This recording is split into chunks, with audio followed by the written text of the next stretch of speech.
เออ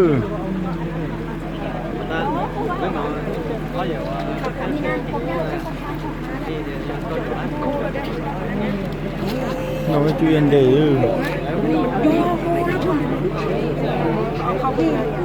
เฮเลยเด้อเฮเลยเด้อเฮเลยคือบอกว่าประชาชนก่อนจ้ะกักตัวไว้ก่อนแล้วค่อยมาแม่ไม่เยอะเมื่อวานอย่างนั้น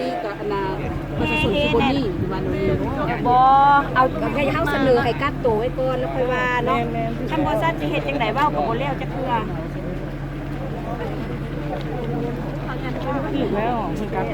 บ้านเจ้าบ่มีจะไม่มีพยานหลักฐานหลายเนาะน้อยตามคันตาเห็นคนชั่วนี่นะพวกทั้งลุมหั่นน่ะพวกทั้งหน้านั่งลงเนาะให้หมู่เบิ่งแน่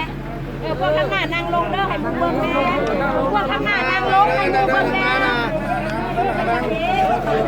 ใครก็อยากเห็นนั่งลงแน่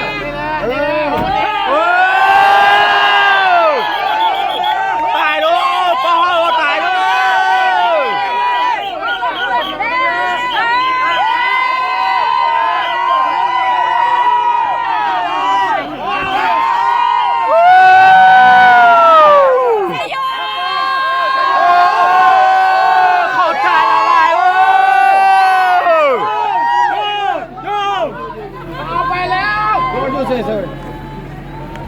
ไปเลยไปใส่แขนอีกเส้นนึงหับไว้เด้อหับไว้เด้อหับไว้